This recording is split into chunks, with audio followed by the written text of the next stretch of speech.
अल्लाह रे अल्लाह वो है ना उसको बोलो गणपति बाप्पा हेल्प करेगा। आजा आजा आजा आजा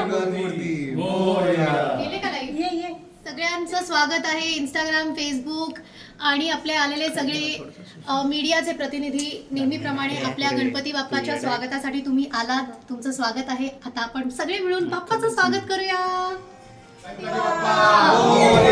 मंगल मूर्ती गणपती बाप्पा, जय जयकार. गणपती बाप्पा.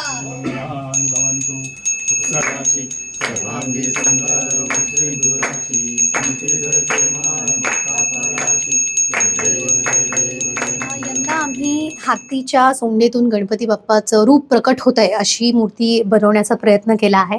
तर हे हातीचं असं तोंड आपल्याला दिसतंय आणि सोंडेतून बाप्पा येतोय असं मी एक चित्र पाहिलं होतं, मी आणि माझ्या भावानी आणि अतुल, आणि मी असं ठरवलं की हे चित्र खूप सुंदर दिसतंय, तर ती मूर्ती कशी दिसेल जरा करून बघूयात प्रयत्न. आणि मला असं वाटतं की बाप्पाच्या आशीर्वादाने बाप्पा आमच्याकडनं करून घेतात.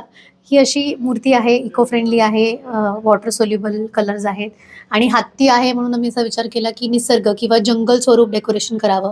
त्यामुळे ही खरी पानं, फुलं आणि मागे इको फ्रेंडली बॅकड्रॉप देखील आहे कापडी, ज्याच्यावरती निसर्गातून आणि पानातून बाप्पा साकारला आहे.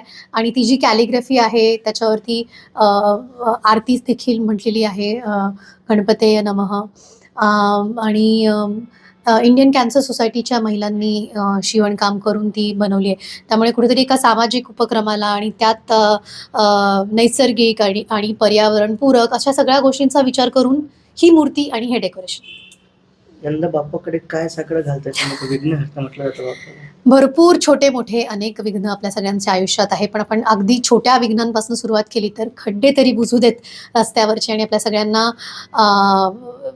अगदी श्रीमंत माणसं मोठमोठ्या गाड्यांना जाणारे किंवा टू व्हीलरवरती फिरणारे आपल्या सामान्य नागरिकांना सगळ्यांना ह्याचा त्रास होतोय. तर हा त्रास, हे विघ्न, हे दुःख कमी हो अशी मी बाप्पाच्या चरणी प्रार्थना करते. यंदा प्रेक्षकांच्या भेटीला कुठले नवीन चित्रपट येतात का तुम्ही? हो, आत्ताच एका चित्रपटाचं चित्रीकरण पूर्ण झालं आहे. त्याचं नाव आणि सगळ्याच गोष्टी लोकांसमोर लवकरच येतील.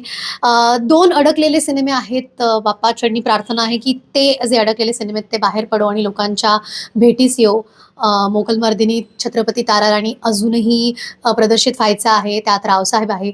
तसे 2 चित्रपट आहेत, ते तयार आहेत पूर्णपणे, पण कुठेतरी ते अडकलेत. तर त्या अडचणी दूर व्हाव्यात आणि लोकांसमोर हे चित्रपट येऊ देत अशी देखील बाप्पाच्या चरणी मी प्रार्थना करेन.